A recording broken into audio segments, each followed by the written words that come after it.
No caminho dos altares, a fé de Abraão nas promessas de Deus. O retorno e o mapa da fé. Olá, seja muito bem-vindo à nossa aula de hoje. Se você é professor de escola dominical, aluno ou alguém apaixonado pela palavra, prepare o seu coração. Hoje vamos mergulhar na lição 2, a fé de Abraão nas promessas de Deus, comentada pelo pastor Elinaldo Renovado. Imagina a cena. Abraão está voltando do Egito, ele teve um momento de falha lá, tentou resolver as coisas do seu jeito, mas agora está subindo de volta para Canaã. O comentário Bacon nos ensina algo precioso aqui. Todas as revelações de Deus estão conectadas e o cumprimento das promessas futuras, muitas vezes, depende da nossa fidelidade ao que ele nos falou primeiro. Nosso texto áureo está em Gênesis 12:7. E apareceu o Senhor a Abraão e disse: a tua semente darei esta terra. E edificou ali um altar ao Senhor que lhe aparecera. Gênesis 12:1. A nossa verdade prática é o alicerce desta aula. Quando Deus faz uma promessa incondicional, ele a cumpre plenamente. Nesta aula, vamos caminhar por 3 tópicos principais: a volta do Egito, as consequências das nossas escolhas e, por fim, a marca registrada de um homem de fé. Tópico 1. Abraão volta do Egito para Canaã. Abraão não está sozinho, ele volta rico e Ló, seu sobrinho, também. Assim, chegamos ao nosso subtópico 1, a contenda entre os pastores. Sucesso material, se não for gerido pela fé, pode gerar crises. As fazendas eram grandes demais e os pastores começaram a brigar por pastagens. Derek Kidner, em seu comentário sobre Gênesis, destaca que este momento foi uma prova de toda a existência de Abrão. Seria ele dominado pela ganância ou pela promessa? No subtópico 2, Abrão e Ló se separam. Vemos a solução de Abrão. Ele não age como um empresário agressivo, mas como um pacificador. Ele diz a Ló: se fores para a esquerda, irei para a direita. Kidner observa que essa generosidade só foi possível porque a segurança de Abrão não estava na grama verde, mas no doador da terra. Isso nos leva ao subtópico 3, a escolha de cada um. Ló olhou com os olhos naturais e viu a campina do Jordão como o jardim do Senhor. Mas havia um problema. Ele não buscou a direção de Deus e não respeitou seu tio.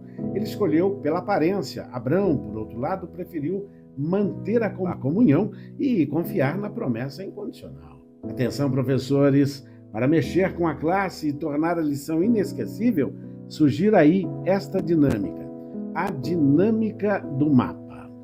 Desenhe aí no quadro um caminho com 2 destinos. Sodoma, aparência. Canaã, promessa.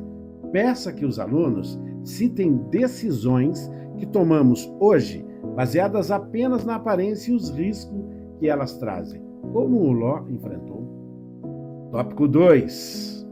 As consequências das escolhas. Toda escolha é uma semente. O subtópico 1 foca nos resultados da escolha de Abrão. Assim que Ló se separou, Deus renovou a promessa a Abraão. Levanta agora os teus olhos. Toda essa terra que vês, te hei de te dar. Note a diferença. Ló levantou os olhos por conta própria. Abrão levantou os olhos porque Deus ordenou. A fé nos permite ver além do horizonte imediato. Já o subtópico 2 mostra os resultados da escolha de Ló. Ele armou suas tendas até Sodoma, um lugar de grandes pecadores. O comentarista Bacon nos dá um aviso muito sério. A recusa em se lembrar do passado espiritual e da direção de Deus resulta em rebelião presente e dias infelizes. Ló escolheu conforto, mas acabou prisioneiro de 4 reis tempos depois. Mas veja a beleza do subtópico 3. Atitude de Abraão para com Ló. Quando Abraão soube que seu sobrinho fora levado cativo, ele não disse: eu não te disse, eu não te avisei, bem feito. Não, ele armou seus homens e foi resgatá-lo. O pai da fé sabia o momento de orar, mas também o momento de agir em favor do próximo. Vamos debater esse assunto? Escreva a sua opinião e atitude aqui nos comentários. Na hora de decidir, você é como Ló?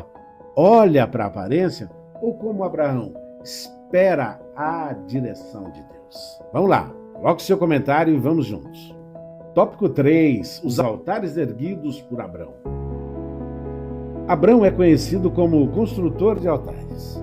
Em cada parada importante, ele deixava um marco de adoração. No subtópico 1, vemos o altar em Siquém, que significa ombro. Foi erguido em gratidão pela promessa da terra. Kidner comenta que esses altares não eram uma forma de chamar Deus, mas uma resposta agradecida onde Deus já havia se manifestado. No subtópico 2, ele edifica em Betel, a casa de Deus. Ali ele invocou o nome do Senhor. Isso nos ensina que não basta ser homem de fé, é preciso ser um adorador por excelência. Hoje, muitos querem a bênção, mas não querem estar na casa de Deus. E aí chegamos ao subtópico 3, Hebrom e Moriá. Hebrom significa união. Abrão foi para lá após a separação de Ló, lembrando que devemos viver em união fraternal. Mas o altar mais difícil foi em Moriá. Ali, Abrão teve que oferecer o seu filho Isaque. Não foi uma encenação, foi a prova real da obediência, como diz o texto em Gênesis 22:8. Deus proverá para si um cordeiro. Kidner ressalta que Isaque, o filho da promessa aqui, prefigura o servo sofredor que Deus realmente proveria lá no futuro. Ô professor, vamos para mais um desafio para os seus alunos? O check-up do altar. Entregue aí pequenos cartões e peça que os alunos escrevam qual dos 4 altares de Abrão eles precisam restaurar nesta semana. Gratidão, comunhão, união ou obediência. Conclusão, o desafio da caminhada.